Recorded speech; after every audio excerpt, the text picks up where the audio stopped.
নমস্কার, আশা করি সকলেই পড়াশোনার মধ্যে আছো। তোমাদের প্রত্যেককে আমার এই পড়তে বসো চ্যানেলে স্বাগতম।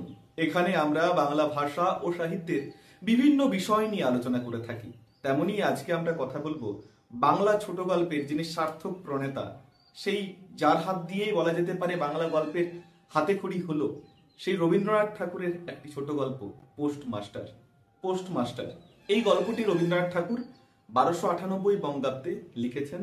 হিতবাদী পত্রিকায় গল্পটি প্রকাশিত হয়। রবীন্দ্রনাথ ঠাকুর তখন সাজাদপুরে থাকছেন।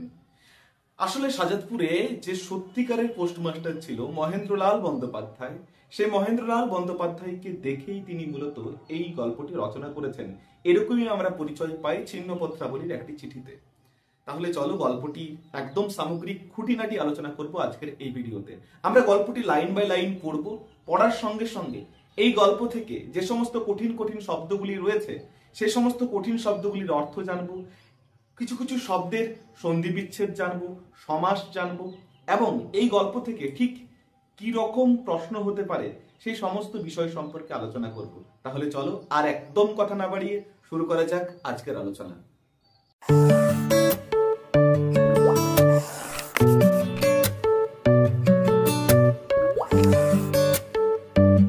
প্রথম কাজ আরম্ভ করিয়াই উলাপুর গ্রামে পোস্টমাস্টারকে আসিতে হয়। গ্রামটি অতি সামান্য, নিকটে একটি নীলকুঠি আছে, তাই কুঠির সাহেব অনেক জোগাড় করিয়া এই নূতন পোস্ট অফিস স্থাপন করাইয়াছে। তাহলে আমরা প্রথমেই পোস্টমাস্টার গল্পে পোস্টমাস্টারের নূতন কাজের বা প্রথম কাজের বর্ণনা পাচ্ছি। পোস্টমাস্টার তার জীবনের প্রথম কাজ করতে যে গ্রামে এসে উপস্থিত হয় সেই গ্রামটির নাম উলাপুর। গ্রামটি অতি সামান্য, অর্থাৎ আর 5টা গ্রামের মতোই। তবে গ্রামটির একটি বিশেষ বৈশিষ্ট্য কি না, গ্রামটির পাশে একটি নীলকুঠি আছে। নিকটে শব্দের অর্থ পাশে বা কাছে। কিভাবে এই পোস্ট অফিসটা প্রতিষ্ঠা করা হয়েছে না, যেহেতু ওই নীলকুঠি আছে তাই কুঠির সাহেব অনেক জোগাড় করে এই নতুন পোস্ট অফিসটি স্থাপন করেছে। আমাদের পোস্টমাস্টার কলিকাতার ছেলে। জলের মাছকে ডাঙায় তুলিলে যেরকম হয়, এই গণ্ডগ্রামের মধ্যে আসিয়া পোস্টমাস্টারেরও সেই দশা উপস্থিত হইয়াছে। একখানি অন্ধকার আটচালার মধ্যে তাহার অফিস, অদূরে একটি পানাপুকুর এবং তাহার চারিপাড়ে জঙ্গল। কুঠির গোমস্তা প্রভৃতি যে সকল কর্মচারী আছে তাহাদের ফুরসত প্রায় নাই, এবং তাহারা ভদ্রলোকের সহিত মিশিবার উপযুক্ত নহে। দেখো, ভালো করে জানবে যে পোস্টমাস্টার যিনি, তিনি কিন্তু কলিকাতার ছেলে, অর্থাৎ তিনি শহরের ছেলে। শহরের ছেলেকে যখন গ্রামে নিয়ে চলে আসা হয় তখন সে গ্রামের পরিবেশের সঙ্গে ঠিকমতো খাপ খাওয়াতে পারে না। তাই বলা হচ্ছে যে জলের মাছকে যদি ডাঙায় তুলে রাখা হয় তো সেই ডাঙায় তুললে কি হবে, জলের মাছটা ডাঙায় ঠিক মতো থাকতে পারবে না, ছটফট করবে। পোস্টমাস্টারেরও ঠিক একই রকম দশা হয়েছে এই উলাপুরের মতো গণ্ডগ্রামে এসে। পোস্টমাস্টারের আপিসটা কেমন না, পোস্টমাস্টারের আপিসটা হচ্ছে অন্ধকার আটচালার মধ্যে। আপিসটার কিছুটা দূরে একটা পানাপুকুর আছে এবং পানাপুকুরটার চারপাড়ে জঙ্গল। এরপর তাহলে পোস্টমাস্টার কথা বলবেন কার সাথে? কথা বলার মানুষও বিশেষ কেউ নেই। আমরা প্রথমেই পরিচয় পেয়েছি যে গ্রামটির কাছে একটা নীলকুঠি আছে, কিন্তু সেই কুঠির যারা গোমস্তা ছিল, যারা ওই কর আদায় করতো বা কুঠির যারা কাজ করতো, সেই সকল কর্মচারীদের পোস্টমাস্টারের সঙ্গে কথা বলার মতো ফুরসত বা সময় তাদের নেই। এছাড়া এই কর্মচারীরা ভদ্রলোকের সঙ্গে ঠিকমতো মিশতে পারে না। এরপর লেখক লিখছেন, বিশেষত কলিকাতার ছেলে ভালো করিয়া মিশিতে জানে না। অপরিচিত স্থানে গেলে হয় উদ্ধত হয়, নয় অপ্রতিভ হইয়া থাকে। পোস্টমাস্টার আমাদের কলকাতার ছেলে, তাই কলকাতার ছেলের একটা বিশেষ বৈশিষ্ট্য এটাই হচ্ছে গিয়ে যে তারা সকলের সঙ্গে মিশতে পারে না।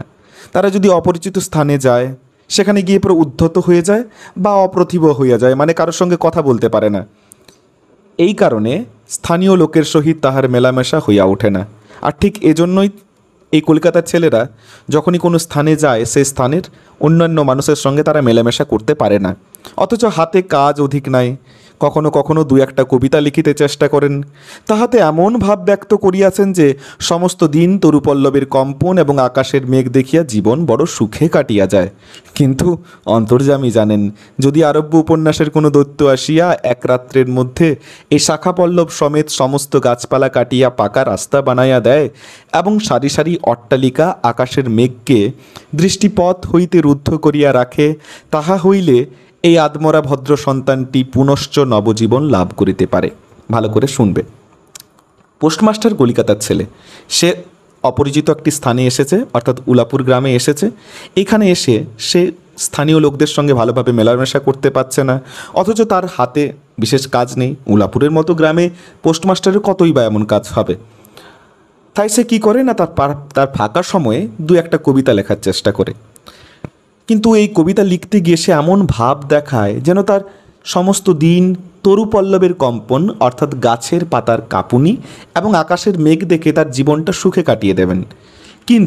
কিন্তু অন্তর্যামী জানেন, অর্থাৎ ঈশ্বর জানেন যে যদি কোনো আরব্য উপন্যাসের দৈত্য এসে পড়ে এই উলাপুর গ্রামের এই ঘন যে গাছপালা আছে বা গাছপালাগুলোকে কেটে দিয়ে যদি রাস্তা বানিয়ে দেওয়া হয়, এবং এই আকাশের দরকার নেই, তার এই আকাশকে ঢেকে দিয়ে সারি সারি অট্টালিকা তৈরি করে দেওয়া হয়, তাহলে এই আত্মরা ভদ্র সন্তানটি অর্থাৎ পোস্টমাস্টার পুনশ্চ অর্থাৎ পুনরায় নবজীবন অর্থাৎ নতুন জীবন লাভ করতে পারে। অর্থাৎ পোস্টমাস্টার এই উলাপুর গ্রামে এসে সারভাইভ করতে পারছেন না, তিনি এখানে ঠিকমতো নিজেকে মানিয়ে নিতে পারছেন না। তাই তিনি কবিতা লেখার চেষ্টা করেন, কিন্তু কবিতার মধ্যে যে ভাবটা তিনি দেখান সেটা আসলে বাইরের ভাব। তিনি মনে মনে চান জঙ্গল কেটে দিয়ে কেউ যদি বড় রাস্তা বানিয়ে দেয়, আর এই আকাশ দেখার তার দরকার নেই, আকাশের পরিবর্তে কেউ যদি বড় বড় অট্টালিকা মানে ফ্ল্যাট বানিয়ে দেয়, তাহলে তার জীবনটা আবার সেই আগের মতো চলতে থাকবে। এরপর রবীন্দ্রনাথ লিখছেন, পোস্টমাস্টারের বেতন অতি সামান্য, নিজে রাঁধিয়া খাইতে হয় এবং গ্রামের একটি পিতৃমাতৃহীন অনাথা বালিকা তাহার কাজকর্ম করিয়া দেয়, চারিটি খাইতে পায়। মেয়েটির নাম রতন, বয়স 12-13, বিবাহের বিশেষ সম্ভাবনা দেখা যায় না। পোস্টমাস্টারের বেতন খুব কম, বেতন কমের জন্য তাকে নিজেকেই রান্না করে খেতে হয়। একটি গ্রামের পিতৃমাতৃহীন অর্থাৎ বাবা মা নেই এমন একজন অনাথ বালিকা তার সব কাজকর্ম করে দেয়, তার বিনিময়ে সে চারটে খেতে পায়, অর্থাৎ 3 বেলা খেতে পায় সে। মেয়েটার নাম কি? মেয়েটার নাম রতন। ভালো করে মনে রাখবে, মেয়েটার নাম রতন, তার বয়স 12-13 বছর, বিবাহের বিশেষ সম্ভাবনা দেখা যায় না। দরকার পড়লে বইয়ের মধ্যে এটা আন্ডারলাইন করে রেখো। সন্ধ্যার সময় যখন গ্রামের গোয়ালঘর হইতে ধূমকুণ্ডলায়িত হইয়া উঠত, ঝোপে ঝোপে ঝিল্লি ডাকিত, দূরে গ্রামের নেশাখোর বাউলের দল খোল করতাল বাজায়া উচ্চেশ্বরে গান জুড়িয়া দিত, যখন অন্ধকার দাওয়ায় একলা বসিয়া গাছের কম্পন দেখিলে কবি হৃদয় ঈষৎ হৃদকম্প উপস্থিত হইত, তখন ঘরের কোণে একটি ক্ষীণশিখা প্রদীপ জ্বালাইয়া পোস্টমাস্টার ডাকিতেন রতন। রতন দ্বারে বসিয়া এই ডাকের জন্য অপেক্ষা করিয়া থাকিত, কিন্তু এক ডাকেই ঘরে আসিত না। বলিত, কি গা বাপু, কেন ডাকছ? এরপর পোস্টমাস্টার গল্পে পোস্টমাস্টার একাকী থাকেন। সন্ধেবেলা ঠিক কেমন কাটে তার উলাপুর গ্রামে। সন্ধ্যের সময় গ্রামের গোয়ালঘর থেকে ধূম কুণ্ডলায়িত হয়ে উঠত, অর্থাৎ ধোঁয়া উঠত, ঝোপে ঝোপে ঝিল্লি ডাকতো মানে ঝিঁঝি পোকা ডাকতো, আর দূরে গ্রামের যে সমস্ত নেশাখোর বাউলেরা ছিল তারা জোরে জোরে গান করতে শুরু করে দিত, খোল করতাল বাজতো। আর এই রকম একটা পরিবেশে যখন গাছের পাতারা কাঁপতো, ঠিক সেই সময় কবি হৃদয়ের মধ্যেও অর্থাৎ পোস্টমাস্টারের মধ্যেও একটা হৃদকম্প অর্থাৎ হৃদয়ের কম্পন তৈরি হতো। তখন তিনি একটা প্রদীপ চালিয়ে রতনকে ডাকতেন। রতন কিন্তু এক ডাকেই বাড়িতে আসতেন না বা রুমের মধ্যে ঢুকতো না, আরেকবার ডাকতো, তখন সে বলতো, কি গা বাবু, কেন ডাকছো? পোস্টমাস্টার, তুই কি করছিস? পোস্টমাস্টার জিজ্ঞাসা করছে রতনকে যে তুই কি করছিস? রতন বলছে, এখনই চুলো ধরাতে যাব হেঁসেলের। বলছে, এখন আমি চুলো ধরাতে যাব? হেঁসেল অর্থাৎ রান্নাঘরের। তোর হেঁসেলের কাজ পরে হবে, এখন একবার তামাকটা সেজে দে তো। বলছে, তোর রান্নাঘরের কাজ পরে হবে, আমাকে একবার তামাকটা সেজে দেয়, অর্থাৎ তিনি ধূমপান করবেন। অনতি বিলম্বে দুটি গাল ফুলাইয়া কলিকায় ফু দিতে দিতে রতনের প্রবেশ। হাত হইতে কলিকাটা লইয়া পোস্টমাস্টার ফস করিয়া জিজ্ঞাসা করেন, আচ্ছা রতন, তোর মাকে মনে পড়ে? এইবার দেখো পোস্টমাস্টার এবং রতনের মধ্যে গল্পগুজব শুরু হচ্ছে। তিনি জিজ্ঞাসা করছেন রতনকে, আচ্ছা রতন, তোর মাকে মনে পড়ে? সেই সময় রতন কি উত্তর দিচ্ছে দেখো, সে অনেক কথা, কতক মনে পড়ে, কতক মনে পড়ে না। মায়ের চেয়ে বাপ তাহাকে বেশি ভালোবাসিত, বাপকে অল্প অল্প মনে আছে। তাহলে রতনের কিন্তু তার মাকে মনে নেই, কিন্তু তার বাবাকে মনে আছে। কি মনে আছে বাবা সম্পর্কে? না, বাবা পরিশ্রম করিয়া বাপ সন্ধেবেলায় ঘরে আসিত, তাহারই মধ্যে 2-1টি সন্ধ্যা তাহার মনে পরিষ্কার ছবির মতো অঙ্কিত আছে। তাহলে বাবা সম্পর্কে তার যে স্মৃতিটি মনে ছিল সেটি হচ্ছে গিয়ে বাবা সন্ধেবেলায় কাজ করে বাড়িতে ফিরে আসতো, সেই সমস্ত সন্ধেবেলার ছবি 2-1টি তার মাথার মধ্যে অঙ্কিত অর্থাৎ ছবি আঁকা আছে। এই কথা হইতে হইতে ক্রমে রতন পোস্টমাস্টারের পায়ের কাছে মাটির উপর বসিয়া পড়িত। মনে পড়িত তাহার একটি ছোট ভাই ছিল, বহু পূর্বেকার বর্ষার দিনে একদিন একটা ডোবার ধারে দুইজনে মিলিয়া গাছের ভাঙা ডালকে ছিপ করিয়া মিছিমিছি মাছ ধরা খেলাখেলি করিয়াছিল। অনেক গুরুতর ঘটনার চেয়ে সেই কথাটাই তাহার মনে বেশি উদয় হইত। তাহলে পোস্টমাস্টারের সঙ্গে যখন রতনের কথা হচ্ছে, পোস্টমাস্টার যখন জিজ্ঞাসা করছেন, আচ্ছা রতন, তোর তোর মাকে মনে পড়ে? রতনের কিন্তু বেশি তার মায়ের কথা মনে পড়তো না, তার বাবার কথা মনে পড়তো। কি মনে পড়তো না? বাবা সন্ধেবেলা কাজ করে ফিরে আসতেন, আর তার একজন ভাই ছিল। ভাইয়ের সম্পর্কে তার স্মৃতি হিসেবে মনে ছিল যে তার ভাইকে নিয়ে সে মিছিমিছি বর্ষার দিনে মাছ ধরা খেলত। এইরূপ কথা প্রসঙ্গে মাঝে মাঝে বেশি রাত হইয়া যাইত। তখন আলস্যক্রমে পোস্টমাস্টারের আর রাঁধিতে ইচ্ছা করিত না। সকালের বাসি ব্যঞ্জন থাকিত এবং রতন তাড়াতাড়ি উনুন ধরাইয়া খান কয়েক রুটি সেকিয়া আনিত। তাহাতেই উভয়ের রাত্রের আহার চলিয়া যাইত। আর এইভাবে পোস্টমাস্টার এবং রতনের কথা হতে হতে হঠাৎ করে রাত হয়ে যেত, আর পোস্টমাস্টারের সে সময় আর রান্না করতে ইচ্ছে করতো না। সকালবেলার বাসি ব্যঞ্জন বা অর্থাৎ বাসি খাবার দাবার থাকতো, রতন সেগুলোকেই তাড়াতাড়ি উনুন ধরিয়ে পরে রুটি সেকে আনতো এবং ওই বাসি ব্যঞ্জন অর্থাৎ তরকারি দিয়েই দুজনে রাত্রেবেলার খাবার খেয়ে নিত। এক একদিন সন্ধেবেলায় সেই বৃহৎ আটচালার কোণে আপিসের কাঠের চৌকির উপর বসিয়া পোস্টমাস্টারও নিজের ঘরের কথা পাড়িতেন, ছোট ভাই, মা এবং দিদির কথা। প্রবাসে একলা ঘরে বসিয়া যাহাদের জন্য হৃদয় ব্যথিত হইয়া উঠিত তাহাদের কথা। এক একদিন সন্ধেবেলা তার যে বৃহৎ আটচালা ছিল, সে আটচালার আপিসের কাঠের চৌকির উপর বসে পড়ে পোস্টমাস্টার নিজের ঘরের কথা বলতেন রতনকে। পোস্টমাস্টারের বাড়িতে কে কে আছে? পোস্টমাস্টারের বাড়িতে আছে ছোট ভাই, মা এবং দিদি। মনে রাখবে, প্রবাসে একলা ঘরের কোণে বসে যাদের জন্য পোস্টমাস্টারের হৃদয় বা মন খারাপ হয়ে উঠত বা কষ্ট হতো, যাদের জন্য তাদের থেকে দূরে আছেন তিনি, যে সকল কথা সর্বদাই মনে উদয় হয় অথচ নীলকুঠির গোমস্তাদের কাছে যাহা কোনো মতেই উত্থাপন করা যায় না, সেই কথা একটি অশিক্ষিতা ক্ষুদ্র বালিকাকে বলিয়া যাইতেন। কিছুমাত্র অসঙ্গত মনে হইত না। আহারে, পোস্টমাস্টার যেসব কথা ওই কুঠির গোমস্তাদের বলতে পারতেন না, সে সমস্ত কথা তিনি অনায়াসে এই বালিকাকে প্রকাশ করতে পারতেন। অর্থাৎ এই দুজনের বন্ধুত্বটা ছিল এতটাই ভালো যে এদের কোনো রাগঢাক ছিল না, তারা অনায়াসে দুজন দুজনের মনের কথা প্রকাশ করতে পারত। অবশেষে এমন হইল, বালিকা কথোপকথনকালে তাহার ঘরের লোকদিগকে মা, দিদি, দাদা বলিয়া চিরপরিচিতের ন্যায় উল্লেখ করিত। অবশেষে এমন একটা পরিস্থিতি তৈরি হলো, এই পোস্টমাস্টার এবং বালিকা অর্থাৎ রতন যখন কথা বলতে বলতে পোস্টমাস্টারের বাড়ির সকলেই যেন রতনের চিরপরিচিত হয়ে উঠল। পোস্টমাস্টারের ভাইকে সে ভাই বলতো, পোস্টমাস্টারের মাকে সে মা বলতো, যেন রতন অনেক দিন ধরে পোস্টমাস্টারের পরিবারের এই মানুষগুলোকে চেনে, ঠিক সেই রকম ভাব করত। এমনকি তাহার ক্ষুদ্র হৃদয়পটে বালিকা তাহাদের কাল্পনিক মূর্তিও চিত্রিত করিয়া লইয়াছিল। তাহলে কি হলো ব্যাপারটা? না, পোস্টমাস্টার এবং রতন দুজনে দুজনের কথা বলতো, দুজনের পরিবারের কথা বলতো। পোস্টমাস্টার যখন তার বাড়ির কথা রতনকে শোনাতেন, তখন রতন তাদেরকে চিরপরিচিতের মতো আপন করে নিয়েছিল। এমনকি রতন মনে মনে তার ক্ষুদ্র হৃদয়পটে অর্থাৎ হৃদয়পটে সমাস করলে হয় হৃদয়রূপ পট, তার ছোট যে হৃদয় ছিল সেই হৃদয়ের মধ্যে পোস্টমাস্টারের বাড়ির সকলের যেন ছবি সে একটা ক্রিয়েট করে নিয়েছিল বা তৈরি করে নিয়েছিল। একদিন বর্ষাকালে মেঘমুক্ত দ্বীপ্রহরে ঈষৎ তপ্ত সুকোমল বাতাস দিতেছিল। এই অংশটা ভালো করে শুনবে। একদিন বর্ষাকালে মেঘমুক্ত দ্বীপ্রহর অর্থাৎ মেঘ নেই এরকম দুপুরবেলা ঈষৎ তপ্ত সুকোমল বাতাস দিচ্ছিল, অর্থাৎ একটু গরম এবং বেশ সুন্দর একটা বাতাস দিচ্ছিল। রৌদ্রে ভিজা ঘাস এবং গাছপালা হইতে এক প্রকার গন্ধ উত্থিত হইতেছিল।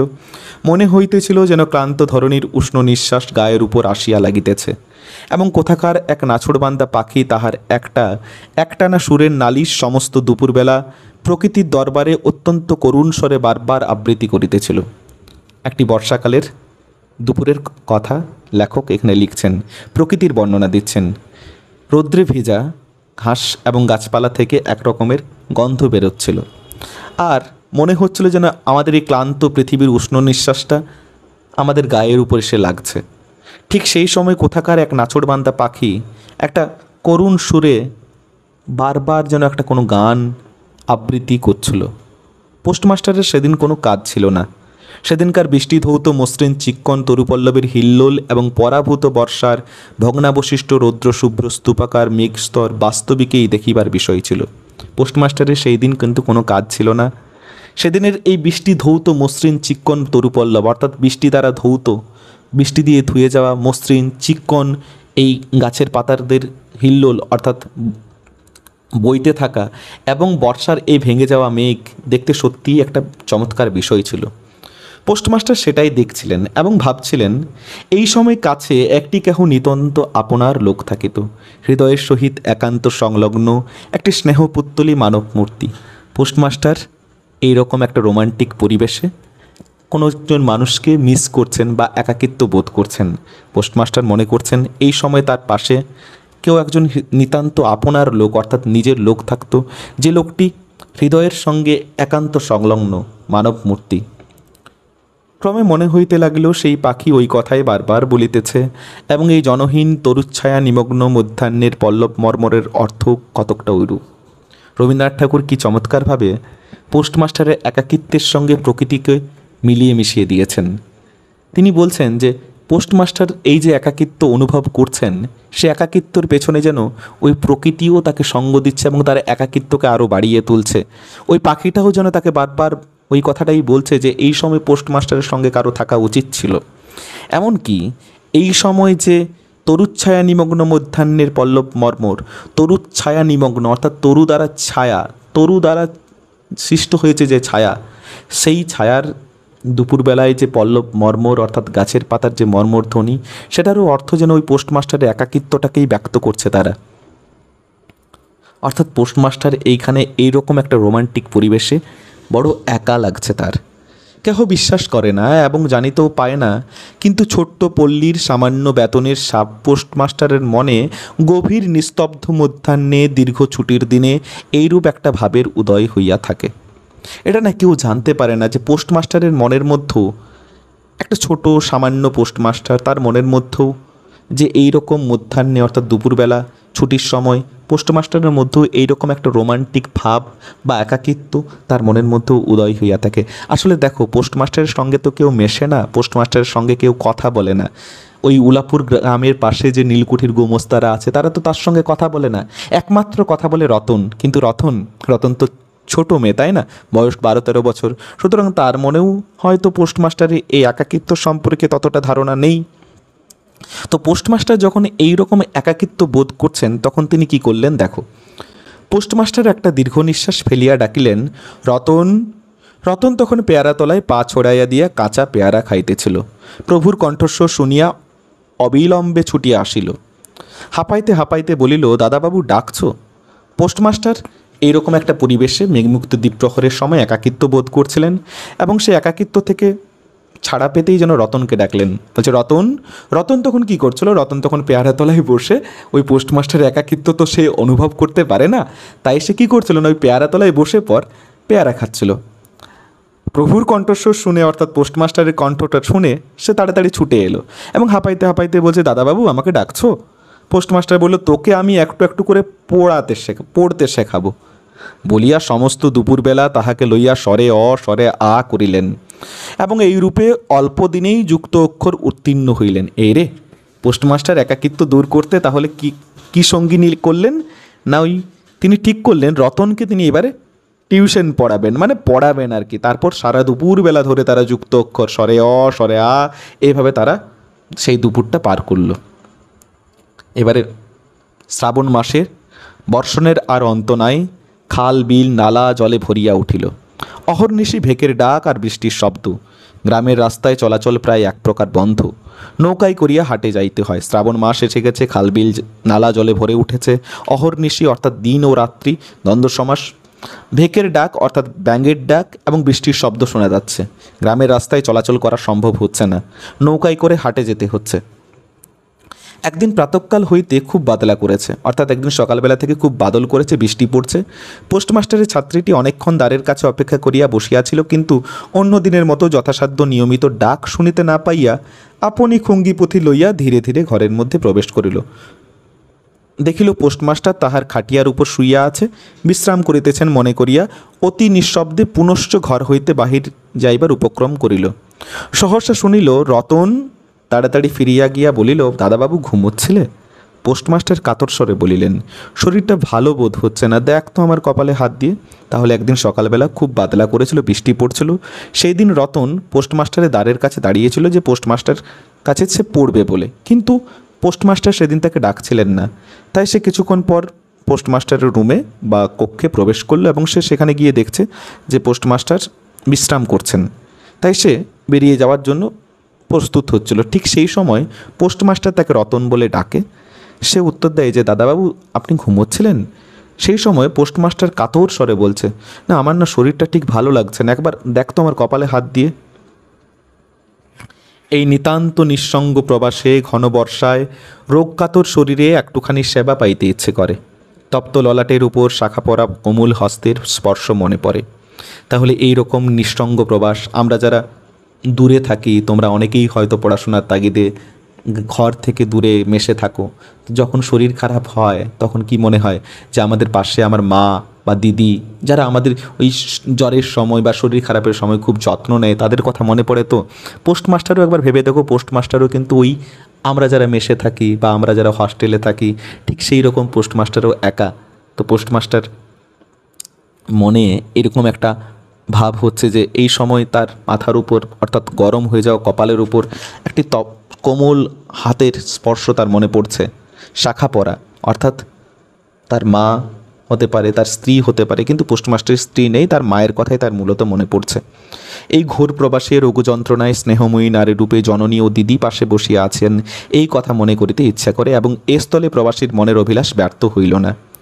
এই দূরে প্রবাস অর্থাৎ বিদেশে এখানে এসে পোস্টমাস্টার যখন রোগে যন্ত্রণায় কাতর, ঠিক সেই সময় তার পাশে জননী অর্থাৎ মা এবং তার দিদিকে পাশে বসে আছে বলে তার মনে করতে ইচ্ছে করে এবং এ স্থলে এবং এই স্থানে প্রবাসীর মনের অভিলাষ ব্যর্থ হইল না। অর্থাৎ এখানে এসেও তার মনের ইচ্ছাটা আর ব্যর্থ হলো না। কেননা বালিকা রতন আর বালিকা রহিল না, লাইনটার তলে একদম দাগ দাও, প্রচুর প্রশ্ন হয় এইখান থেকে। বালিকা রতন আর বালিকা রহিল না, কখন বালিকা রতন আর বালিকা রহিল না? পোস্টমাস্টারে যখন শরীর খারাপ হলো তখন বালিকা রতন আর বালিকা থাকিল না। কেন? কেননা সেই মুহূর্তেই সে জননীর পদ অধিকার করিয়া বসিল, তখনই সে মা হয়ে উঠল। একটা ছোট্ট বালিকা 12-13 বছর যার বয়স, সে কিভাবে মা হয়ে উঠল দেখো। বৈদ্য ডাকিয়া আনিল, যথাসময় বটিকা খাওয়াইল, সারা রাত্রি শিওরে জাগিয়া রহিল, আপনি পথ্য রাঁধিয়া দিল এবং শতবার করিয়া জিজ্ঞাসা করিল, হ্যাঁ গো দাদাবাবু একটুখানি ভালো বোধ হচ্ছে কি? সে যখন দেখলো যে পোস্টমাস্টারের শরীর খারাপ, তখন সে বৈদ্য ডাকিয়ে এলো, অর্থাৎ ডাক্তার ডেকে নিয়ে এলো, ঠিক সময়ে ওষুধ খাওয়ালো, গোটা রাত সে পোস্টমাস্টারের মাথার পাশে বসে থাকলো, হাজারবার না সরি 100বার, অর্থাৎ 100বার ধরে সে জিজ্ঞাসা করতে থাকছে যে হ্যাঁ গো দাদাবাবু একটু ঠিক লাগছে, একটু ঠিক লাগছে। অর্থাৎ আমাদের বাড়ির মা বা দিদি যেরকমভাবে আমাদের যত্ন করেন আমাদের শরীর খারাপের সময়, পোস্টমাস্টারের যখন শরীর খারাপ হলো, রতনও কিন্তু আর সেই বালিকা রতন থাকলো না, সেও পোস্টমাস্টারের যত্নে বালিকা থেকে একেবারে জননীর পদ সে অধিকার করে উঠল। বহুদিন পর পোস্টমাস্টার ক্ষীণ শরীরে রোগশয্যা ত্যাগ করিয়া উঠিলেন, মনে স্থির করিলেন আর নয়, এখান হইতে কোনো মতে বদলি হইতে হইবে। এবার পোস্টমাস্টার তার ক্ষীণ শরীর অর্থাৎ রোগা শরীর নিয়ে সে তার রোগশয্যা ত্যাগ করলো এবং মনে মনে ঠিক করলো আর নয়, এখান থেকে তাকে বদলি হতে হবে। অর্থাৎ এই স্থানে সে কোনো রকমে থাকতে পারছে না, এই স্থান থেকে তাকে চলে যেতে হবে অন্য কোনো জায়গায়। স্থানীয় অস্বাস্থ্যের উল্লেখ করিয়া তৎক্ষণাৎ কলিকাতার কর্তৃপক্ষের নিকট বদলি হইবার জন্য দরখাস্ত করিলেন। রতনের শুশ্রূষায় বা রতনের সাহায্যে পোস্টমাস্টার কিন্তু শরীর খারাপ থেকে শরীর ঠিক হলো। তার শরীর ঠিক হওয়ার সঙ্গে সঙ্গে তিনি ঠিক করলেন যে তিনি আর এখানে থাকবেন না। তাই তিনি কলকাতার কর্তৃপক্ষের কাছে চিঠি লিখলেন যে এই স্থানীয় অস্বাস্থ্য অর্থাৎ এই স্থানটার অর্থাৎ উলাপুর গ্রামে তিনি থাকতে পারছেন না, এখানে তার স্বাস্থ্য ভেঙে পড়ছে, এই মর্মে একটা চিঠি তিনি লিখলেন এবং বদলি হবার জন্য একটা দরখাস্ত করলেন তার কর্তৃপক্ষের কাছে, উঁচুতে যারা আছে সেই কর্তৃপক্ষের কাছে। রোগসেবা থেকে নিষ্কৃতি পাইয়া রতন দ্বারের বাহিরে আবার তাহার স্বস্থান অধিকার করিল। এতদিন ধরে রতন পোস্টমাস্টারের সেবা করেছে, পোস্টমাস্টারকে সারিয়ে তোলার পর রতন আবার যেমন সেই পোস্টমাস্টারের দুয়ারের পাশে দাঁড়িয়ে থাকতো, ঠিক সেই রকমভাবে দাঁড়িয়ে থাকলো। কিন্তু পূর্ববৎ আর তাহাকে ডাক পড়ে না, কিন্তু আগের মতো আর তাকে কেউ ডাকে না। মাঝে মাঝে উঁকি মারিয়া দেখে পোস্টমাস্টার অত্যন্ত অন্যমনস্কভাবে চৌকিতে বসিয়া অথবা খাটিয়ায় শুইয়া আছেন। সে মাঝে মাঝে উঁকি মেরে দেখে যে পোস্টমাস্টার অন্যমনস্কভাবে চৌকিতে বসে আছে কিংবা খাটিয়ার উপর শুয়ে আছে। রতন যখন আহ্বান প্রত্যাশা করিয়া বসিয়া আছে, তিনি তখন অধীর চিত্তে তাহার দরখাস্তের উত্তর প্রতীক্ষা করিতেছেন। আহারে, রতন ভাবছে যে এইবার পোস্টমাস্টার তাকে ডাকবে। রতন বলে, আয় আয় রতন, এবার পড়াশোনা করব। হয়তো এই ডাকের জন্য রতন অপেক্ষা করে। আর ঠিক তখন পোস্টমাস্টার কী ভাবে? পোস্টমাস্টার ভাবতে থাকে যে সেই যে দরখাস্তটা লিখলো বদলি হওয়ার জন্য, সেটার উত্তরের সে অপেক্ষা করতে থাকে। বালিকা দ্বারের বাহিরে বসিয়া সহস্রবার করিয়া তার পুরনো পড়া পড়িল। রতন দরজার বাইরে বসে শত শতবার ধরে, হাজার হাজার বার ধরে সে তার পুরনো পড়া, অর্থাৎ স্বরে অ, স্বরে আ, যুক্তাক্ষর সব কিছু সে পড়ল। পাছে যেদিন সহসা ডাক পড়িবে সেই দিন তাহার যুক্ত অক্ষর সমস্ত গোলমাল হইয়া যায়। পাছে পোস্টমাস্টার তো একদিন না একদিন ডাকবে, আর সেদিন যেন তার ওই পুরনো পড়াগুলো গোলমাল না হয়ে যায়, তাই সে বারবার ধরে ওই পুরনো পড়াগুলো পড়ল। তাহার একটা আশঙ্কা ছিল। কি আশঙ্কা ছিল? যে যেদিন পোস্টমাস্টার হয়তো হঠাৎ করে একদিন ডাকবেন তাকে, আর সেদিন রতন যুক্ত অক্ষর গোলমাল করে ফেলবে, মানে সে ঠিকমতো বলতে পারবে না। তাই সে পুরনো পড়াটাই বারবার ধরে পড়ছে সেই দরজার পাশে বসে, কিন্তু পোস্টমাস্টার তাকে ডাকছে না। অবশেষে সপ্তাহখানেক পরে একদিন সন্ধ্যাবেলায় ডাক পড়িল। তাহলে এই ঘটনার সপ্তাহখানেক পরে, বেশ কয়েক সপ্তাহ পরে সন্ধেবেলার সময় পোস্টমাস্টার রতনকে ডাকল। উদ্বেলিত হৃদয়ে রতন গৃহের মধ্যে প্রবেশ করিয়া বলিল, দাদাবাবু আমায় ডাকছিলে। অর্থাৎ রতন এই ডাকটার অনেক দিন ধরে অপেক্ষা করছিল। রতন একদম তাড়াতাড়ি ছুটে পড়ে যাই পড়ে বলছে যে, দাদাবাবু আমাকে ডাকছিলে। পোস্টমাস্টার বলিল, রতন কালই আমি যাচ্ছি। হঠাৎ করে পোস্টমাস্টার চলে যাওয়ার কথা বলছে। রতন তো কিছু বুঝতে পারছে না, তাই সে জিজ্ঞাসা করছে, কোথায় যাচ্ছ দাদাবাবু? বাড়ি যাচ্ছে। রতন জিজ্ঞাসা করছে, আবার কবে আসবে? পোস্টমাস্টার বলল, আর আসবো না। রতনের কাছে এই ব্যাপারটা পুরোপুরি কিন্তু বিশ্বাসযোগ্য, বা হঠাৎ করে একটা যেন আচমকা আঘাত লাগলো রতনের হৃদয়ে। তাই রতন আর কোনো কথা জিজ্ঞাসা করতে পারলো না। রতন তো বুঝতেই পারলো না যে হঠাৎ করে কি হলো ব্যাপারটা। কিন্তু রতন আর কোনো কথা জিজ্ঞাসা করিল না। সে আর কিছু জিজ্ঞাসা করলো না পোস্টমাস্টারকে। পোস্টমাস্টার আপনিই তাহাকে বললেন, অর্থাৎ পোস্টমাস্টার নিজে নিজেই তাকে বললেন, তিনি বদলির জন্য দরখাস্ত করিয়াছিলেন, দরখাস্ত নামঞ্জুর হইয়াছে, তাই তিনি কাজে জবাব দিয়া বাড়ি যাইতেছেন। দেখো, দরখাস্তটা লেখার সময় পোস্টমাস্টার কিন্তু রতনকে জানাননি। আজকে তিনি বলছেন যে তিনি বদলির জন্য দরখাস্ত করেছিলেন, দরখাস্তটা নামঞ্জুর হইয়াছে, অর্থাৎ মঞ্জুর হয়নি, তাই তিনি কাজে জবাব দিয়ে বাড়ি যাইতেছেন, অর্থাৎ তিনি চাকরি ছেড়ে দিয়ে বাড়ি চলে যাচ্ছেন। এই জায়গাটা ভালো করে শুনবে। অনেকক্ষণ আর কেহ কোনো কথা কহিল না। এটা যখন পোস্টমাস্টার বলে ফেললো যে আমি আর আসবো না রতন, আমি চলে যাচ্ছি, কাজ ছেড়ে দিয়ে আমি চলে যাচ্ছি, এটা শোনার পর রতন আর পোস্টমাস্টার কেউই কোনো কথা বলল না। মিটমিট করিয়া প্রদীপ জ্বলিতে লাগিল এবং এক স্থানে ঘরের জীর্ণ চাল ভেদ করিয়া একটি মাটির সরার উপর টপ টপ করিয়া বৃষ্টির জল পড়িতে লাগিল। আচ্ছা, হঠাৎ করে রবীন্দ্রনাথ ঠাকুর এইরকম একটা দৃশ্য কেন রচনা করছেন? আমার যেটুকু মনে হয় সেটা হচ্ছে গিয়ে, দেখো মিটমিট করে প্রদীপ জ্বলছে, আমার মনে হয় এই প্রদীপটা যেন একটা সিম্বল। এটা হচ্ছে গিয়ে রতনের অন্তর্দাহ। রতন যেন ভিতরে ভিতরে পুড়ে যাচ্ছে, আর এক স্থানে ওই ঘরের জীর্ণ ছাদ ভেদ করে একটা মাটির সরার উপর টপ টপ করে বৃষ্টির জল পড়ছে। রতনের অভিমান হয়েছে, রতন যেন কাঁদছে, একদিকে পুড়ছে একদিকে কাঁদছে।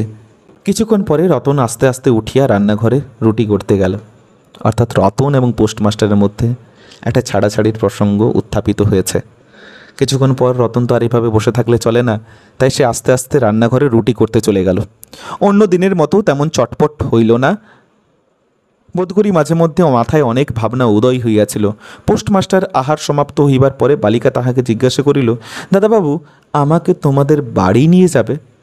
তাহলে রতন যখন রুটি করতে চলে গেল, রুটি করার সময় সে বেশি চটপট করলো না। যেন হঠাৎ করে মেয়েটার কি হলো, মেয়েটা চুপচাপ হয়ে গেল। এমন রান্না করতে করতে হয়তো ওর মাথার মধ্যে অনেক কিছু ভাবনার উদয় হয়েছিল। পোস্টমাস্টার খাবার খেলো, খাবার খাওয়ার পর রতন তাকে জিজ্ঞাসা করলো যে, দাদাবাবু আমাকে তোমাদের বাড়ি নিয়ে যাবে? পোস্টমাস্টার হাসিয়া কহিলেন, সে কি করে হবে? ব্যাপারটা যে কি কি কারণে অসম্ভব তাহা বালিকাকে বোঝানো আবশ্যক বোধ করিলেন না। পোস্টমাস্টার হেসে পড়ে উত্তর দিল যে সে কি করে হবে, অর্থাৎ তোকে আমি বাড়িতে কিভাবে নিয়ে যাব। কিন্তু কী কারণে যে তাকে বাড়িতে নিয়ে যাওয়া অসম্ভব সেটা কিন্তু তিনি রতনকে বুঝিয়ে বললেন না। সমস্ত রাত্রি স্বপ্নে এবং জাগরণে বালিকার কানে পোস্টমাস্টারের হাস্যধ্বনির কণ্ঠস্বর বাজিতে লাগিল, সে কি করে হবে। একটা কথা মাথায় রাখবে, রতন কিন্তু বয়ঃসন্ধিকালের মেয়ে, অর্থাৎ বয়ঃসন্ধিকাল কিন্তু আমাদের জীবনের এক গুরুত্বপূর্ণ অধ্যায়। তো রতন যখন পোস্টমাস্টারের কাছ থেকে এই রকম একটা আঘাত পায়, রতন কিন্তু মনে মনে একটা আশা করেছিল যে পোস্টমাস্টার হয়তো তাকে নিয়ে যাবে, পোস্টমাস্টারের হৃদয়ের কাছের মানুষ হয়ে উঠেছে সে। কিন্তু যখন পোস্টমাস্টার হেসে পড়ে বলছে যে সে কি করে হবে, এই হাসিটা কিন্তু তার ভালো লাগেনি, তার অন্তরের মধ্যে একটা কষ্ট সৃষ্টি করেছে। তাই সে সমস্ত রাত্রি স্বপ্নে এবং জাগরণে, অর্থাৎ সে ঘুমোতে পারছে না, স্বপ্নের মধ্যেও তার ওই কথাটা মাথার মধ্যে ভেসে আসছে, এবং জাগরণ যতক্ষণের মধ্যে সে জেগে আছে তার কানের পাশে যেন ওই কথাটাই বাজছে। ভোরে উঠিয়া পোস্টমাস্টার দেখিলেন তাহার স্নানের জল ঠিক আছে। কলিকাতার অভ্যাস অনুসারে তিনি তোলা জলে স্নান করিতেন। কখন তিনি যাত্রা করিবেন সে কথা বালিকা কী কারণে জিজ্ঞাসা করিতে পারে নাই, পাছে প্রাতঃকালে আবশ্যক হয়, এই জন্য রতন তত রাত্রে নদী হইতে তাহার স্নানের জল তুলিয়া আনিয়াছিল। সেই রাতটা পার হয়ে গেছে। পোস্টমাস্টার সকাল ভোরে উঠে দেখছেন তার স্নানের জল ঠিক করে রাখা আছে। তিনি তো কলকাতার ছেলে, তাই মানে ওই কলকাতার ছেলেরা কি করে, বাথরুমের মধ্যে স্নান করে, তাই না, বালতিতে জল ঢেলে পরে স্নান করে, তাই তিনি তোলা জলে স্নান করতেন। রতন সেই জল তুলে নিয়ে আসতো, কিন্তু রতন তো জানে না যে পোস্টমাস্টার কালকে চলে যাচ্ছে, কিন্তু কখন যাবে। তাই সে কি করেছে না, রাত থাকতে থাকতেই স্নানের জল তুলে নিয়ে এসেছে নদীর থেকে। স্নান সমাপন হইলে রতনের ডাক পড়ল। স্নান হয়ে গেল পোস্টমাস্টারের, তারপর তিনি রতনকে ডাকলেন। রতন নিঃশব্দে গৃহে প্রবেশ করিল এবং আদেশ প্রতীক্ষায় একবার নীরবে প্রভুর মুখের দিকে চাইল। রতন চুপচাপ ঘরের মধ্যে প্রবেশ করল এবং আদেশ প্রতীক্ষায়, অর্থাৎ পোস্টমাস্টার কিছু আদেশ করবেন এটার অপেক্ষা করে সে চুপচাপ প্রভুর মুখের দিকে তাকালো, অর্থাৎ পোস্টমাস্টারের দিকে তাকিয়ে থাকলো। প্রভু কহিলেন, অর্থাৎ পোস্টমাস্টার বললেন, রতন, আমার জায়গায় যে লোকটি আসবেন তাকে বলে দিয়ে যাব, তিনি তোকে আমারই মতন যত্ন করবেন। আমি যাচ্ছি বলে তোকে কিছু ভাবতে হবে না। দেখো, হঠাৎ করে প্রভু বলা হচ্ছে, অর্থাৎ তাদের সম্পর্কের মধ্যে কোথাও একটা ফাটল তৈরি হয়েছে।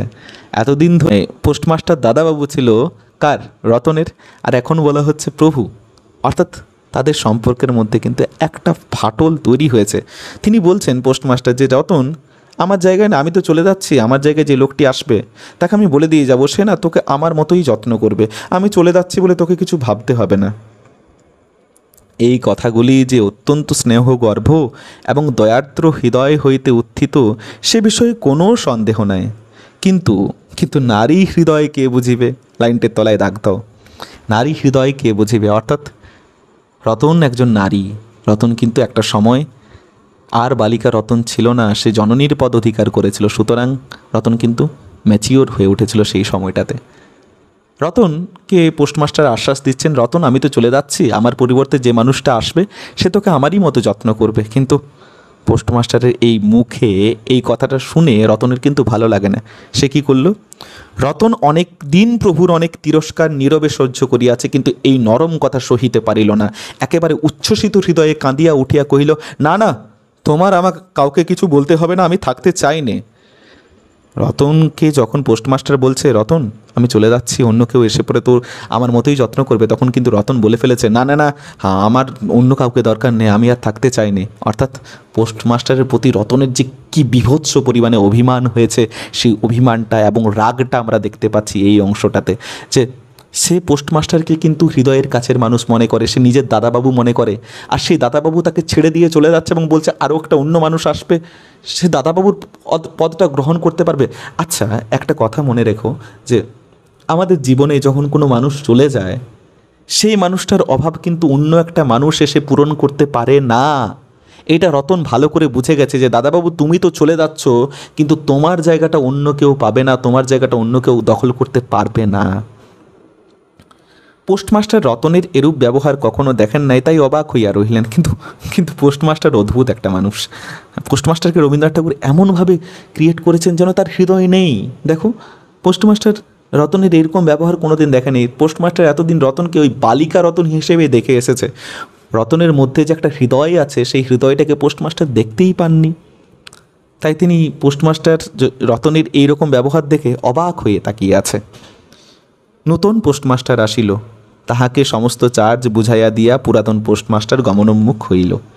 পোস্টমাস্টার তো চলে যাচ্ছে, বদলি হলো না, তাই সে কাজে জবাব দিয়ে চলে যাচ্ছে।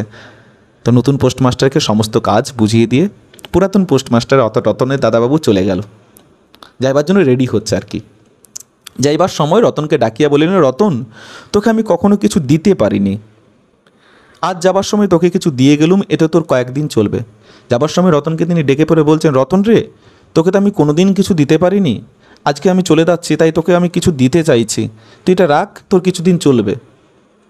কি দিচ্ছেন তিনি? কিছু পথ খরচা বাদে তাহার বেতনে যত টাকা পাইয়াছিলেন পকেট হইতে বাহির করিলেন।